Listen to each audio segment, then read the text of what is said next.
Hello and नमस्कार सबैजनालाई। म चाहिँ हजुरहरूको आफ्नै खड्काजी भ्लग्सबाट खड्काजी बोल्दैछु। हजुरहरूको लागि भनेर एउटा भिडियो तयार पारेको छु। आशा छ हजुरहरूले माया गरेर सक्दो सेयर गर्नुहुनेछ। हैन बारमा यस्तै छ, खाली भएर मात्र बनाएको, नत्र बनाउने थिएन मैले। हजुरहरूलाई एक दिन म आफ्नो वर्क प्लेस पनि भिजिट गराउनेछु। काम पनि सँगसँगै र बोलचाल पनि सँगसँगै गर्नुपर्छ हजुरहरूसँग। अब होइन बिस्तारै, अब यति छ, त्यो चाहिँ अब बिस्तारै खुलाउनुपर्छ। मैले इन्ट्रोडक्सन हालिसकेको छु हिजो, इन्ट्रोडक्सन हेरिदिनु होला र खड्काजी भ्लग्सलाई माया गरिदिनु होला हजुरहरूले। भ्लग्स हेरेर हजुर अब क्याफेमा आउनु पनि सक्नुहुन्छ। क्याफे चाहिँ बानेश्वरमा रहेको छ, बानेश्वर थापा गाउँ। म यहाँ जब गरेको धेरै भएको छैन, 1 मन्थ हुन लाग्यो। टक्क मिन्ट खेलाउने, सफा गर्ने, राख्ने।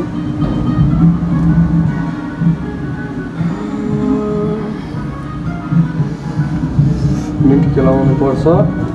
हाम्रो चाहिँ यो अब ब्लेन्डेड आइटमहरूमा जान्छ, अब थरी हुन्छ। हजुरहरूलाई पनि थाहा होला कति प्रयोग बारिस्टाहरू हुनुहुन्छ होला, बरिस्टाहरू।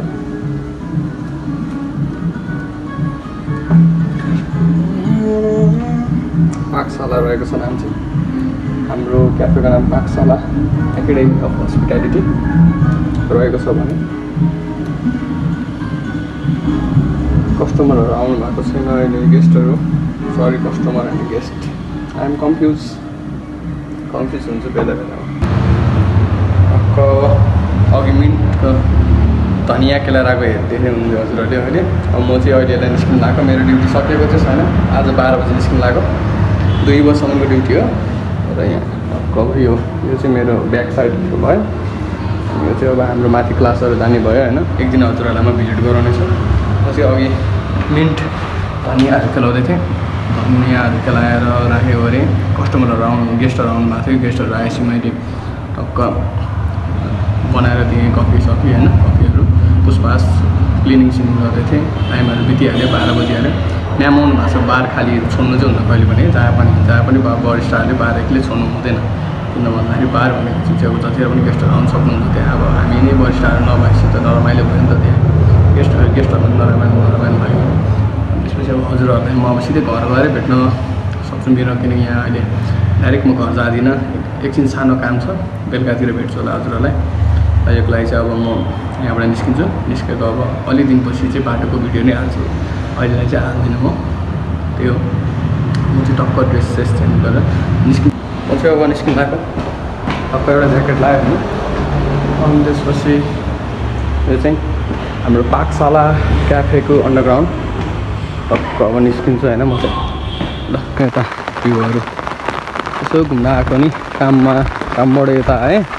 यसो शान्तिले काम थियो, हजुरहरूले त्यो भिडियो हेर्नु भएको थियो। कामबाट आएँ म यता रुमबाट अलि मुनि नै छ। यता चाहिँ टक्कमा डाँडातिर आएको, पानी परिरहेको छ अहिले। हेर्नुहोस् न, छातामा छु अहिले म चाहिँ होइन। टक्कसँग रेनी डेज हेर्नु यहाँ पुरा टक्क, यहाँबाट पुरै भ्यूहरू चिक्क परेको हेर्नु न है। पानीमा भिजौँ भने रुगाखुगी लाग्छ, गाह्रो छ हौ, गाह्रो छ। अनि त्यसपछि अब सट्ट परेर हजुरहरूलाई म अब यहाँ मुनि भर्याङमा गएर भेट्नेछु। पानी परिरहेको छ, रफ्तारमा जानुपर्छ होइन। मेरो मुख देखिरहनु भए नि ल है त, यही बाटो म हुँदै जानु लाग्छु सट्टसँग। त्यो भर्याङमा गएपछि क्लिप हाल्नुला भनेर बसेको थिएँ। होस् भर्याङसम्म पुग्नु बिरासम्म त यहीँ क्लिप भइसक्छ भनेर हेर्नु यहाँ बाटोहरू टक्क राम्रो छ हौ यो। त्यसपछि टक्क यो बाटो चाहिँ मुनि हल्चोक निक्लिन्छ। हल्चोक हुँदै घुम्न आएको, पानी परिरहेको रहेछ। अनि छाता बोकेर आइरहेको कि पानी परेर म त्यति हिँड्दिनँ। पानी परेर पुरै क्यामेरा नि ब्लर आइरहेको होला हेर्नु न। पुरा म चाहिँ उहाँ माथि उता माथिदेखि यस्तो चट्ट घुमेर होइन। यो घर हेर्नु न, क्या खतरा लाग्छ नि, डेन्जर होइन। ड्रिम हाउस जस्तो कि चिलमा होइन, छेउमा बस्यो टक्क भ्यू हेरेँ होइन। यहाँ भ्यू छ, यहाँ घर चाहिँ टक्क अनि यहाँ म यसरी छाता मुनि हेर्नु त ल बिचमा यो घर यहाँ छ भ्यू यहाँ छ म यता रोडमा हेर्नु त होला पछि मेरो पनि यस्तो हजुरलाई देख्नु हुने नै छ पछिको दिनहरूमा अब हजुरहरूकै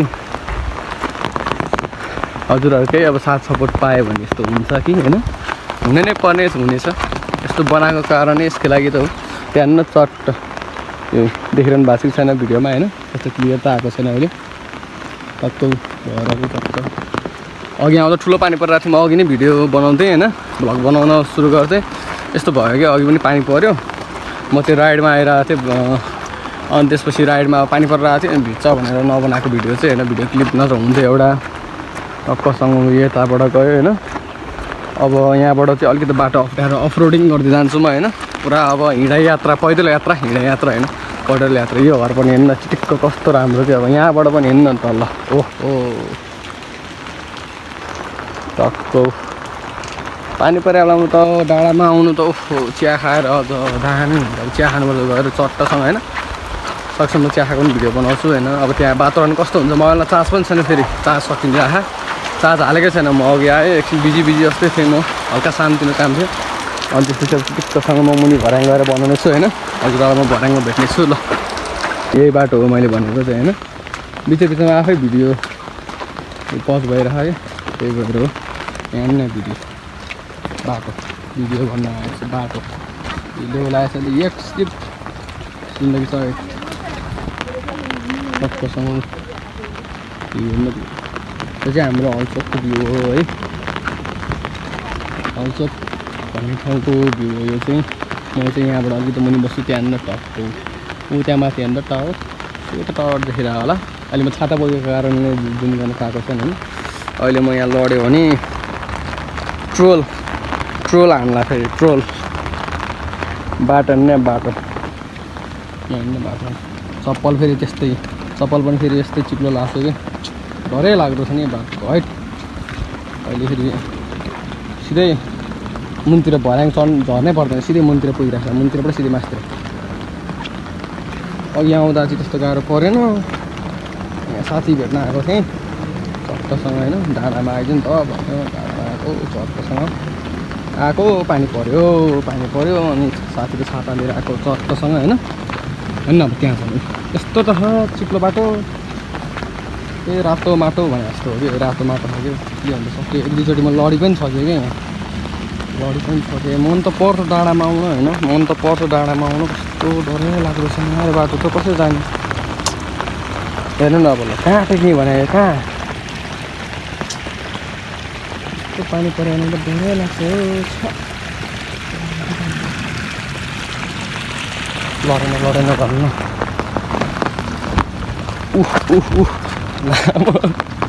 गाह्रो छ हौ भ्लग बनाउन पनि गाह्रो छ यहाँ